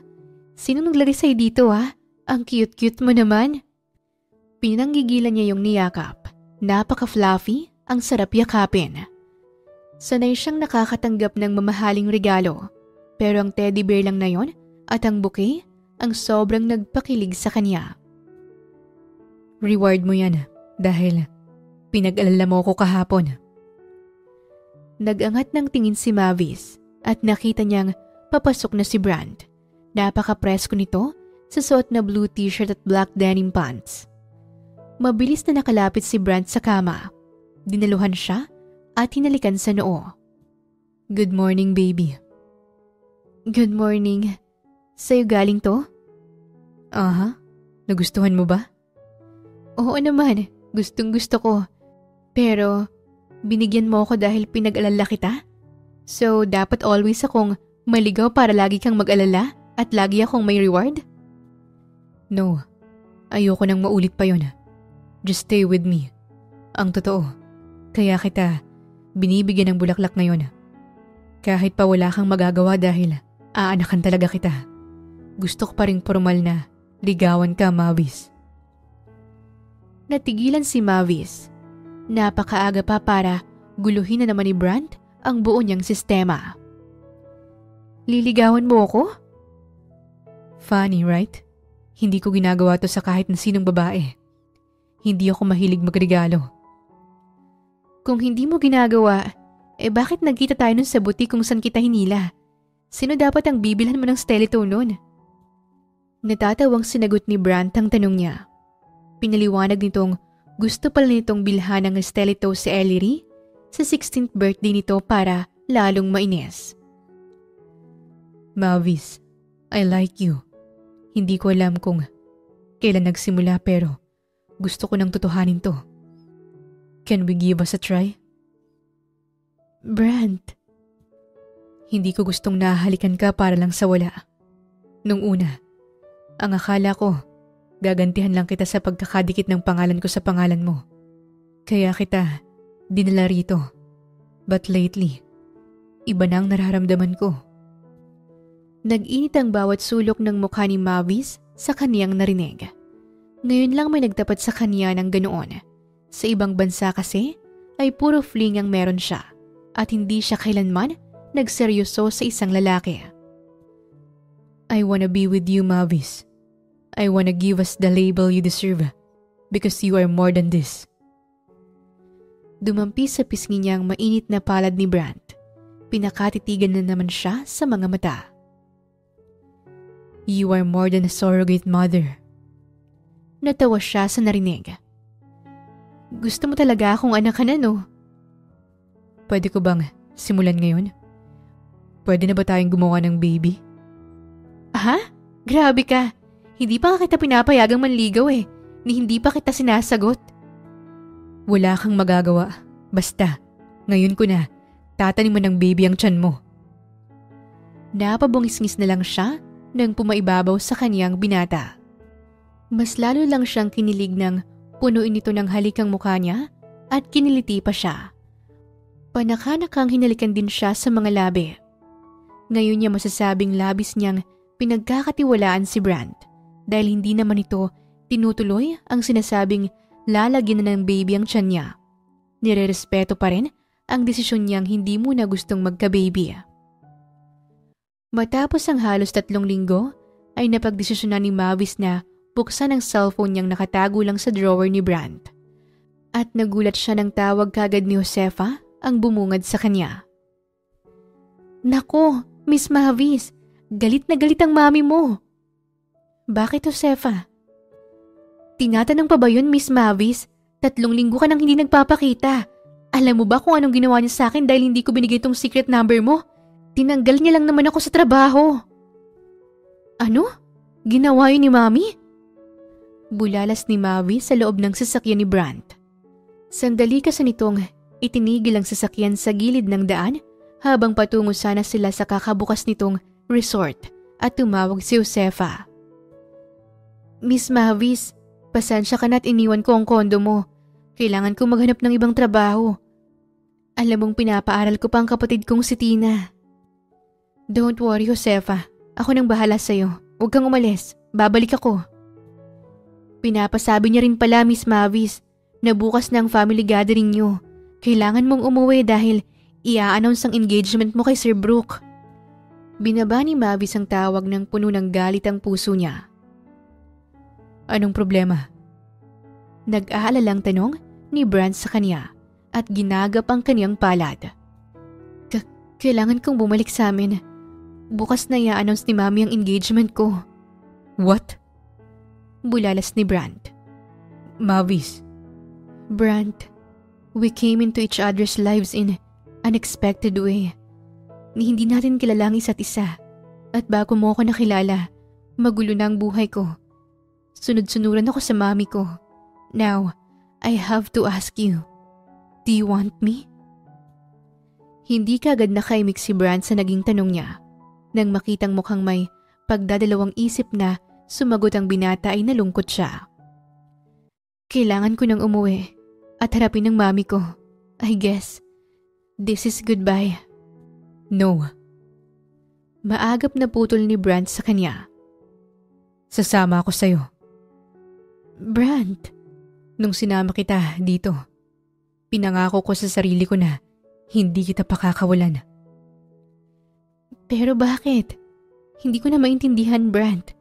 Bakit parang hindi lang dahil sa 3 million kaya ka nagkakaganyan? Kung tungkol naman sa gusto mong bigyan ng apo ang papa mo, bakit hindi mo pa ako ginagalaw hanggang ngayon? Baby, sirain na muna natin ang engagement mo bago ko sagutin yan. Magkasama tayong haharap sa pamilya mo, okay? Bagsak ang mga luha na tumango si Mavis. Pinagsaluhan nila ni Brant ang matagal at mainit na halik bago bumalik sa villa at tinungo ang helipad. Mabilis silang nakarating sa Maynila. Kinabukasan ay maaga silang naghanda ni Brant. Napaka-elegante niyang tingnan sa red nightgown niyang suot na pinaresan niya ng glasses teletoe na pinili niya noon sa butik. Ganon talaga siya magdamit kahit pa sa loob lang naman ng bahay ang gatherings nila. Si Brant naman ay expensive na suit ang suot. Ito ang aura ng binata na hindi niya pa nakikita noon dahil simple lang ito pero napakagwapo. Pagdating sa malaking mansyon ay sinalubong agad sila ng iilang katulong para pagbuksan ng pinto. Nakakapit siya sa braso ni Brant habang papasok sa magarbo nilang dining area. Kinakabahan man ay isinawalang bahala yun ni Mavis. Nang makarating nga sa dining ay talagang nagulat ang mga naroon. Naroon ang 3 kuya niyang si Dimson at ang kambal na si Kuya Jake at Kuya Kyle. Sa ngiting gumuguhit sa labi ng mga ito ay alam niyang proud ang mga kuya niya dahil tumatapang na siya. Pero ang mami niya talagang nanlaki ang mga mata. Naroon din si Brooke na mukhang dismayado habang nakatingin kay Brant. Si Brooke ang tagapagmana ng isa sa malaking lending company sa bansa. I missed you, little sister. Ito na ba ang maswerte mong boyfriend? Tanong ni Jake at bumeso sa kanya. Good evening, Mom. Gusto kong ipakilala sa inyo si Brent, boyfriend ko. Kilala ko siya. Actually, magandang takbo ng business niya sa industry. Singit naman ni Kuya Kyle niya, ang bunsong lalaki. Ang pangalan nilang si Kuya Dimson ay tahimik lang, palaging seryoso. Magandang gabi po. It's a pleasure na makilalang pamilyang kinalakihan ng girlfriend ko. Umupo sila at nagsimula ng kumain nang magsalita ang mami niya. So, you're the mysterious man my daughter has been hiding, huh? Interesting. What's your name again, Iho? I am Brent Gamboa, Ma'am. The owner of VJS Corporation. Nakataas ang kilay ng mami niya sa naging sagot ni Brent habang hinahaplos nito ang crystal wine glass. So, Brent dear, tell me, how does it feel to be suddenly thrust into a world where you clearly do not belong? Overwhelming siguro para sa'yo, ano? Tumahimik lang silang lahat, pero si Mavis ay napakayom ng kamao. Mom, hayaan mo kong kilalanin ng lalaking mahal mo, Mavis. As a mom, I think there's nothing wrong sa ginagawa ko. Nginitian siya ni Brent kaya naman pinilit niyang kumalma. Mom, to answer your question, overwhelming? Hindi naman po. Success is success, kahit saan ka pa nagsimula. Unless of course, if you think money is only respectable when it's inherited, not earned. Napaubo ang Kuya Jake niya, mukhang natutuwa sa sagot ni Brent. Sarkastikong tumawa naman ang mama niya. Iho, don't get me wrong. We love success stories. They make such an inspirational books. But let's not kid ourselves. Being wealthy is one thing. Pero ang pagkakaroon ng class? Hindi yata yung nabibili ng pera. Dumagundong sa kaba ang puso ni Mavis nang hindi makasagot ang binata. Pansin niya ang pamumula ng gilid ng tenga nito. Nang inabot niya ang kamay nito sa ilalim ng mesa, ay inilayo lang nito yun sa kanya.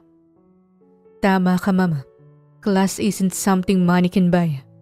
Pero ang dignidad, that's something even the richest of people can lose. At kung ang sukatan ng pagiging bagay sa anak niyo ay kung magkano ang nasa bangko ko, then maybe you should ask her what she really wants instead of parading around men she has no interest in. Magsasalita pa sanang muli ang mami niya nang magring ang cellphone ni Brent. Excuse me, I have to go. Namumula ang mata na nagpaalam sa kanilang binata. At kahit gusto ni Mavis na sumama kay Brent, ay pinigilan siya ng mami niya. Oh, nakita mo yon? Ang bastos! Mas lalo niyang pinapakita na hindi siya karapat-dapat sa pamilyang ito. Napatayo si Mavis sa narinig. Mom, tama na. This is exactly why I never wanted to bring him here. You think money is everything? But Brent is more of a man than any of the plastic men you've been throwing at me. Sinamaan niya ng tingin si Brooke na napaiwas lang din ang tingin.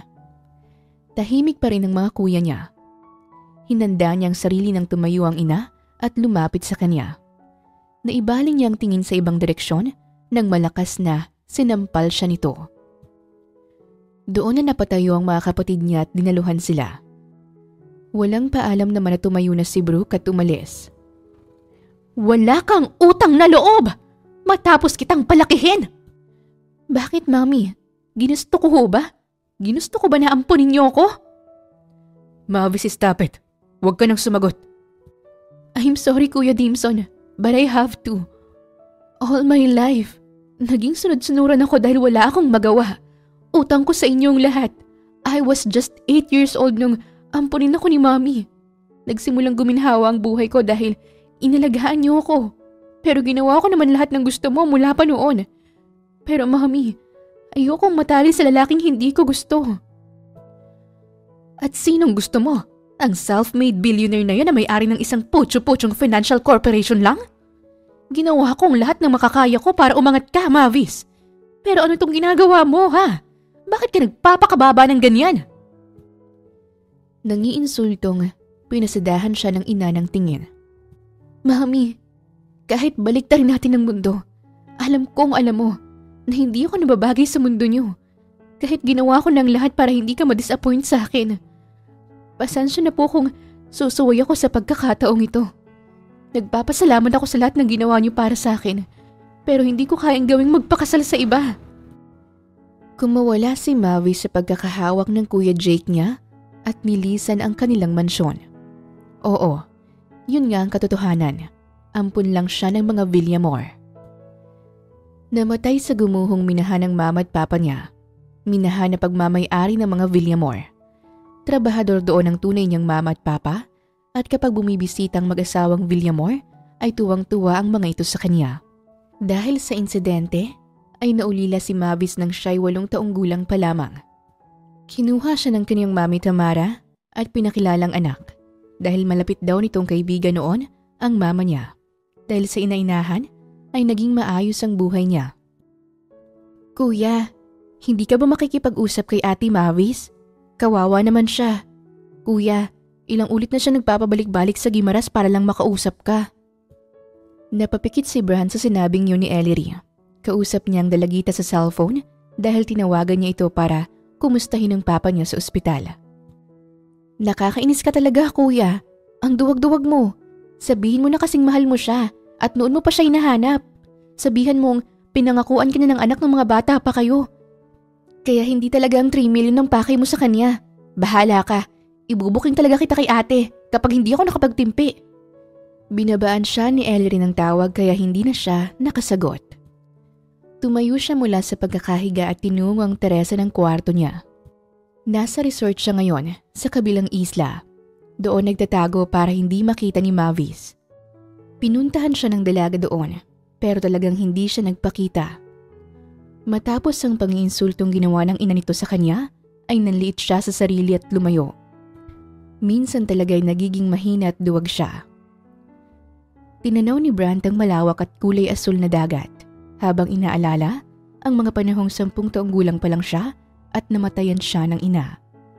Naglalakad siya noon sa dalampasigan doon sa isla na kinatatayuan ngayon ng resort niya.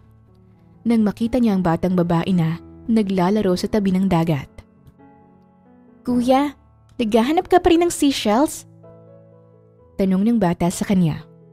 Napakaganda ng 2 magkasunod na nunal sa gilid ng mga mata nito. Hindi, naghahanap ako ng makakausap. Bakit kuya? Sad ka po ba? Oo, namatay kasi ang mama ko. Nalungkot ang bata sa narinig. Kawawa ka naman po. Naupo si Bran sa dalampasigan at ganun din ang bata. Bigla ay gusto niyang makipagkwentuhan dito. Nagpakilala naman ito sa kanya at nagbabakasyon daw doon ang pamilya nito. Hindi nagkaroon ng maraming anak ang mama ko at malungkot ang papa ko. Kaya paglaki ko ay gusto kong magkaroon ng maraming anak para sumaya si papa. Kaya lang, hindi ko alam kung makakahanap ako ng babaeng magpapakasal sa akin at magiging ina ng mga anak ko. Ako na lang po kuya. Paglaki ko po, bibigyan kita ng baby. Madaming baby po. Promise, para hindi ka napusad. Kawawa ka kasi. Kiana anak, tara na. Bakit ka lumayo? Ang sabi ko kanina ay huwag kang aalis sa pwesto natin, hindi ba? Hinila ng ina nito ang bata kaya naman malungkot na kumaway na lang sa kanya. Iyon ang una't huli nilang pagkikita. Pero pagkalipas ng 16 years ay bigla na lang tumambad kay Brant ang mukha ng isang babaeng may 2 maliit na nunal sa gilid ng mga mata. Sa mall kung saan siya biglang nilapitan ni Mavis. Hindi siya makapaniwala. Pero nang ipaimbestiga niya ang dalaga, ay Kiana nga ang dati nitong pangalan. Namatay ng magulang at inampo ng mga Villamor kaya pinalitan maging ang pangalan nito. Ang sabi ni Brant sa sarili ay magmamahal lang siya kung matatagpuan niya ng babaeng magpapabilis ng tibok ng kaniyang puso. At nangyari yon sa muli nilang pagtatagpo ni Kiana na ngayon ay si Mavis na. pero mukhang pinaglalaroan siya ng tadhana. Kung kailan mahal na niya ito, tsaka naman siya minaliit ng mga taong nag-aruga dito. Kaya siya nagtatagoy dahil minaliit na rin niya ang kaniyang sarili. Naduduwag siya. Isang simpleng may-ari lang ng manggahan ng papa niya. Nag-aral siya at nagkaroon ng magandang trabaho. Nagsimula ng magnegosyo at pinalago yun hanggang sa nakamtan niyang tagumpay na kanyang pinaghirapan. Malakas na katok sa pinto ang nagpatigil kay Brant sa malalim na pag-iisip. Brant! Brant, lumabas ka dyan! Alam kong nandyan ka sa loob! Buksan mo to! Ano ba? Naging triple na yata ang tibok ng puso niya nang muling marinig ang tinig ng babaeng mahal niya. Para masigurong hindi siya nananaginip ay binuksan niya ang pinto. Mavis? Nagtagpo ang kanilang mga mata at puno ng hinanakit ang mata ng dalagang nakatingin sa kanya. Duwag ka, Brant! Isa kang malaking duwag! I'm sorry. Umalis ka dahil minaliit ka nila? Nilayuan mo ko dahil akala mo hindi ka nababagay sa akin? Napayuko siya, tinalikuran si Mavis. Baka kasi kalimutan niyang magkaiba sila ng mundong ginagalawan. Tulad ng sinabi ng ina nito kung patuloy niyang haharapin ng dalaga. Ano? Tatalikuran mo ko? Matapos mo akong dalhin sa mundo mo? Matapos mo akong pinakitaan ng pagmamahal? Matapos mong sabihin sa akin na gusto mo akong anakan? Tatalikuran mo lang ako ng ganyan? Umalis ka na. Hindi ka nababagay sa akin. Sino ka ba para sabihin hindi ako bagay sa'yo? Sino ba kayo para kayong magdesisyon kung sino ang nababagay sa akin at kung sino ang hindi? Humagulhol na ito ng iyak, kaya naman parang pinupunit ang puso ni Brant. Pagod na akong pakinggan ang opinyon ng lahat. Ang gusto ko na lang ngayon ay mahalin ka at mawalan ng pakialam sa lahat. Wala na akong pakialam kung malaki ang mawawala sa akin. Isa lang akong adopted ng mga Villamor. Ngayon, sabihin mo na ang adopted na katulad ko ay hindi nababagay sa isang self-made billionaire na katulad mo. Hindi pa rin nagsalita si Brant. Bakit parang hindi ka nagulat na nalaman mong ampun lang ako? Doon ay dahan-dahang hinarap ni Brant si Mavis. Brant, mahal kita. Mahal mo ba ako? Mababago ba ng pagmamahal ang pagkakaiba ng mundo nating dalawa? Hindi yan ang gusto kong marinig. Kung mahal mo ako, manatili ka sa tabi ko. Pero kung hindi tayo pareho ng nararamdaman, iiwan na kita at hindi naguguluhin pa. Nakatitig lang si Brant sa magandang mukha ni Mavis. Walang planong magsalita. At nang akmasan itong tatalikuran, ay maagap na napigilan niya ito at niyakap ng mahigpit mula sa likuran. Mahal na mahal kita, Mavis. Mahal kita. Mahal na kita mula noong hinila mo ako sa mall. At naalala ko na ikaw ang batang nangako sa akin noon. Sa dalampasigan na bibigyan ako ng anak. Sa narinig ay dahan-dahan na muli siyang hinarap ni Mavis. Puno ng pagtataka ang mga matang nakatingin sa kanya. Matagal na katahimikan ng namayani hanggang sa nanlaki ang mga mata nitong nakatingin sa kanya. Naiintindihan niya kung hindi siya maalala ni Mavis dahil napakabata pa nito noon. Hindi ko na masyadong maalala. Pero ikaw ba yung lalaking nakipag-usap sa akin noon at sinabing namatay ng mama? Sa halip na sumagot ay walang pasabi at marubdob na hinalikan ni Brant si Mavis. Tumugon ito sa parehong intensidad ng kaniyang halik hanggang sa pinuno ng init ng buo niyang katawan at nangibabaw sa kaniyang isiping mula sa araw na yon ay wala na siyang pakialam kung babagay ba siya kay Mavis o hindi. Ang mahalaga ay mahal nilang isa't isa at matutupad na ang pinangako nitong ito ang magiging ina ng mga anak niya. Nang araw na yon ay binigay ng dalaga sa kanyang lahat-lahat, maging ang dignidad at pagkababae nito. Siya na yatang pinakamasayang lalaki sa buong mundo. Nagising ang babaeng mahal niya na may suot ng singsing sa daliri. Brant, ano to? Baby, marry me. Papakasalan mo ko at wala ka nang magagawa dahil suot mo na to. Tukoy niya sa diamanting singsing habang hinahalikan ng kamay ng babaeng mahal niya. Hubot-hubad na yakap niya ito sa ilalim ng makapal na kumot. Papakasal ako sa'yo at magiging mami ako ng mga anak na matagal mong pinangarap. Pero, pwedeng after 2 years mo na lang ako buntisin? Napahalakhak si Brant at pinaharap si Mavis sa kanya. Nakatitig na naman sila sa mukha ng bawat isa. Of course, baby. Ikaw ang boss ko.